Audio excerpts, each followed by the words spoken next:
I'm here at Government House at the Royal Military Academy, Sandhurst, outside London, where the French President Emmanuel Macron has just been holding talks with the British Prime Minister Theresa May about defence and immigration, of course, in the context of Brexit. After those talks were over, I sat down with President Macron to discuss those issues, but also France's role in the wider world, with China, and of course, with President Trump.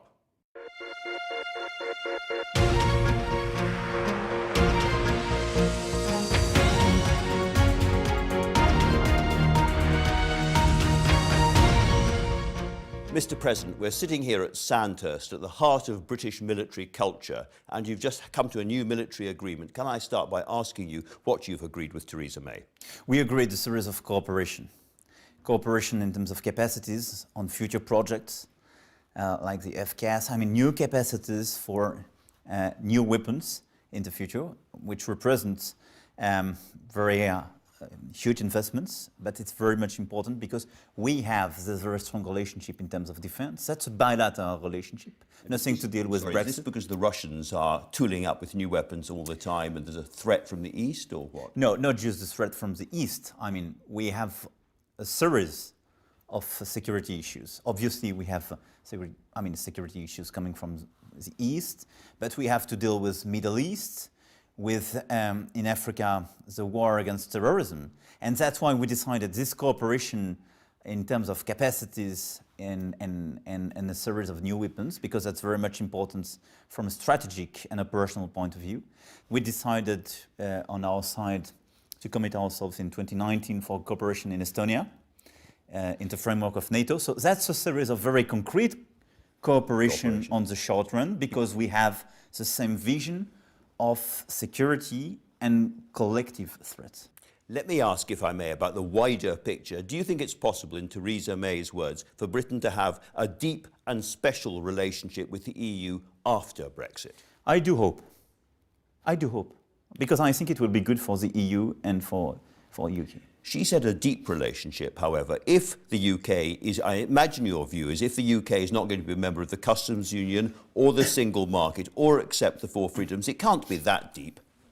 Look, it will be by definition less deep than today, because the deepest possible relation is being a member of the European Union. So I think you have to be lucid, okay, and you have to be fair with people. As you decided to leave, you cannot be part of the single market.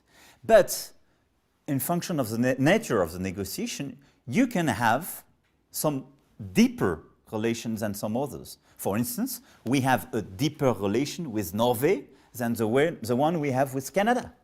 So it depends on the outcome of this negotiation. But for sure, except if you change your mind, but you will not be part of the single market, you will not be part of the European Union.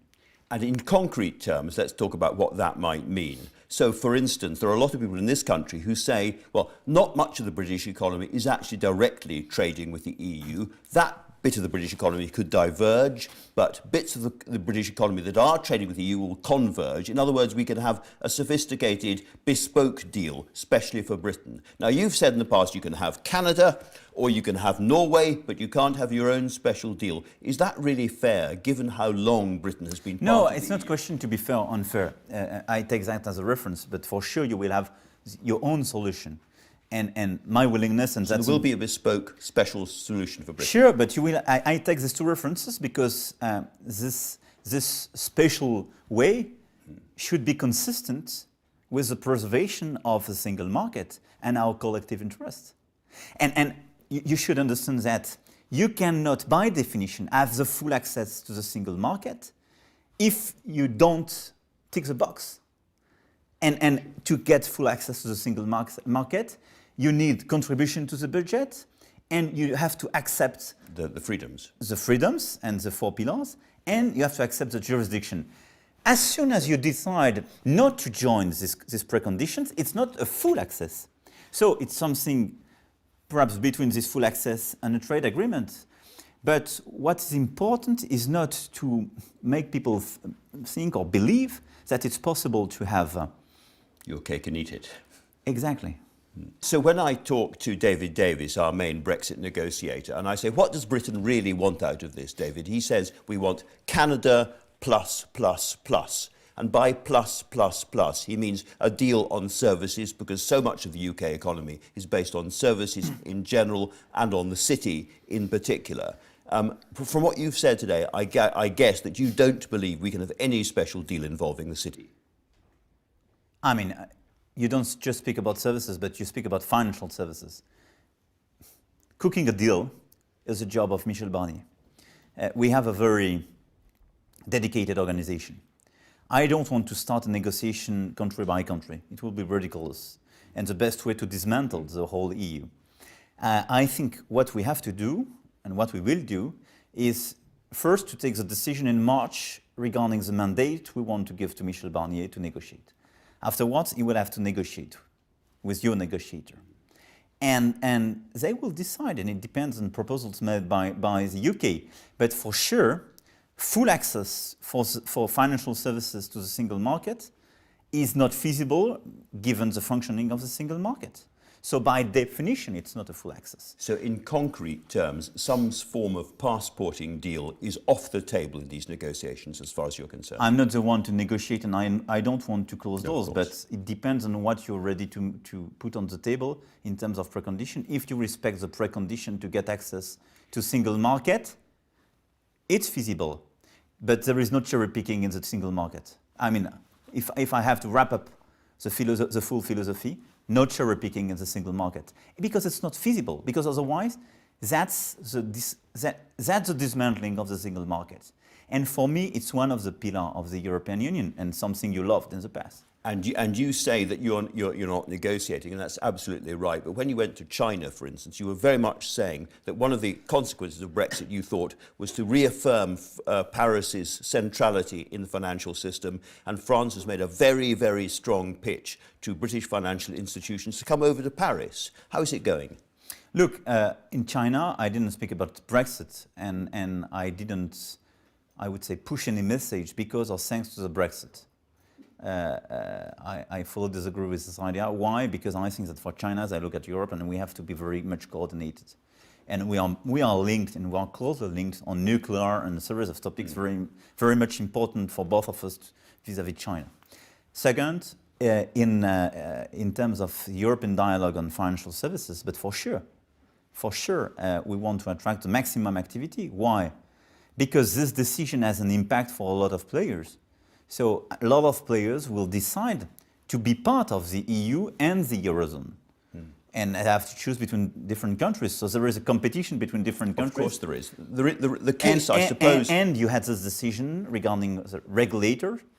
As you leave, you lost this regulator, and it will come to Paris. I suppose the case for the city is that it has built up a very big part of the whole global financial system, and to unplug the city from the rest of the European financial structure is a big risk and a danger. Look, I think, first of all, it's absolutely not my willingness, and I think not a reasonable perspective. Second, it's something to be taken into consideration by your negotiator and your own proposals.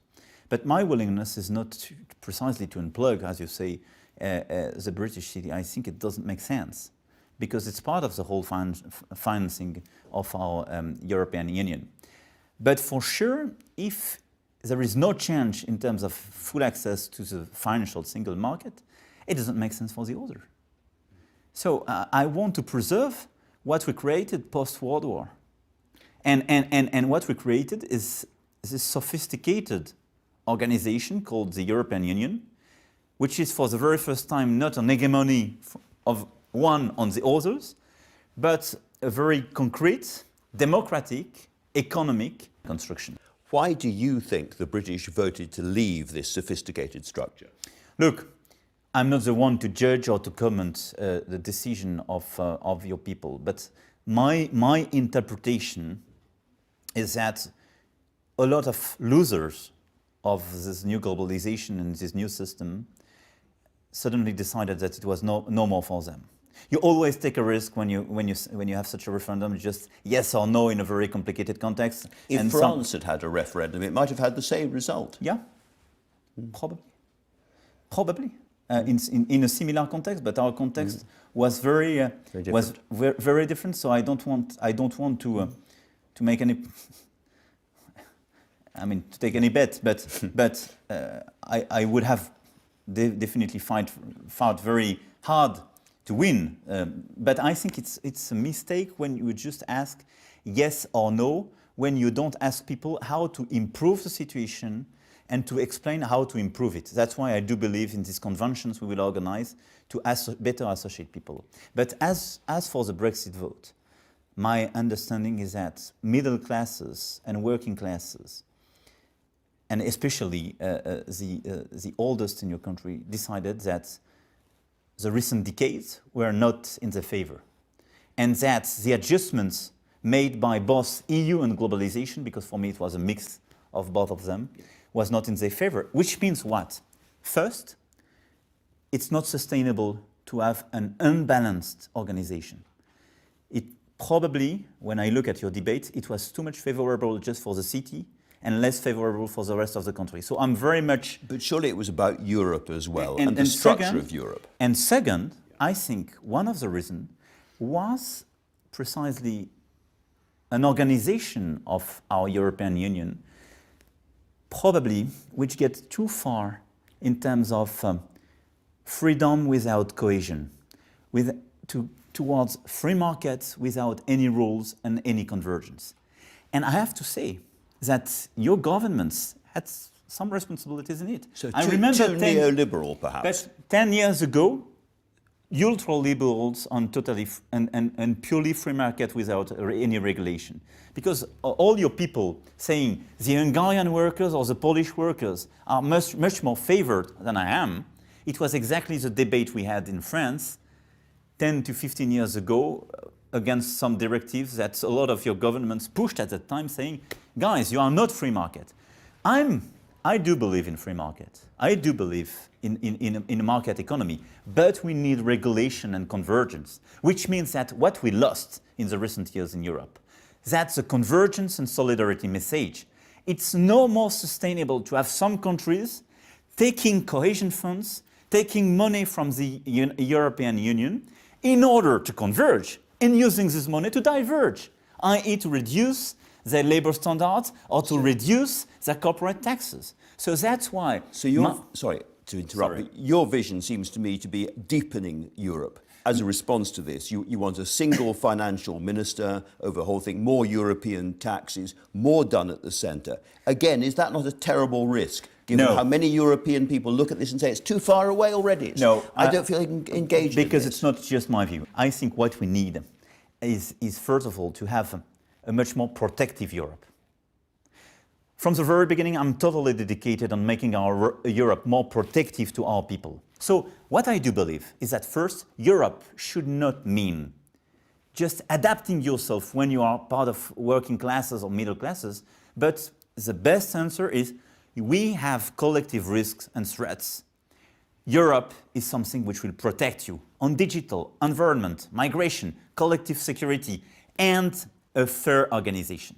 But I would say, on the mid to long run view of Europe is the following. I do believe that we have a European Union. We will be unhappily 27. But inevitably, definitely? I mean, it's on your own. It depends on you. I mean, I do respect this vote. I do regret this vote. And I would love to welcome you again. I can say... Your vision but my vision, to be clear... Of a different Europe. So my vision, on the very short run, be much more concrete. Less bureaucracy and more concrete answer to protect people and address their issues and our collective future. Concrete terms. But we have to prepare, for me, a new organization, which should be, or could be the following. We will be 27 at the EU level. For me, the mid to long run perspective, by definition, is to gather some countries within or in strong cooperation with this EU, let's say, but it will enlarge precisely to be an actual counterpart of a second Turkey, Europe outside. Turkey or Russia. I don't know if it's through cooperation or joining this EU, but this EU should have a pillar of single market, common values and rights to be defended. That's the first circle. and a series of inner circles on different policies. So based a on your own multi-speed ambition. Europe. But by definition, it's Yeah. already the case on Schengen Yeah. or Okay. Europe. But on defense, on migration, and so on. And for me, the core of this Europe, the very inner circle, is an open avant-garde, where we decide to have a much stronger integration and to work very closely together in strategic and economic terms. That's my view. But it's Okay. not just to strengthen. Let me move on, if I may, and, Sure, and ask you about France. More in specific. sovereignty, more unity, more democracy. That's the recipe in order to succeed in Europe. If you lose your sovereignty and you don't protect people, they don't believe in you. If you are not based on a democratic approach, they will not follow you. If you are not following this unity, i.e. creating consistency and convergence, they will leave. You said France is back. What did you mean by that? I mean that we are delivering reforms which seemed impossible for decades. That's it. So we fix a series of internal difficulties, and we increase our capacity to produce and be competitive. This is, for me, the pillar, because when you are not credible at home, no chance to be credible outside. You talk about values, which must involve presumably freedom of the press and human rights and so forth. Did you raise those with the Chinese president when you were talking to him last I week? rose with all the leaders I met, and that's why, because I do What this did he job. say to you? I do this job in France in order to relaunch Europe, for you to understand the full picture. The job we make in France is good for France. We will, I'm sure, in the coming years, improve our figures in terms of employment, reduce our deficits, and so on. That's it. It allows me to be more credible at the European level and convince, especially Germany, to work together to relaunch this new Europe. And third, it allows us to be more credible at the international scale on different subjects, on different topics, taking the leadership on climate change, against climate change, on Lebanon and several issues. On human rights, Can I always jump in on raise... climate change, just since you mention it? I just wanted to... Very quickly. So, No, on human rights, so taking this part, I raised human rights directly with all the leaders. In China, it's absolutely counterproductive to raise it during a press conference. Because, I mean, the political system, the regime, presidency is, I mean, not in a situation, in an environment. it's not going to help, you think? I do believe it's totally counterproductive.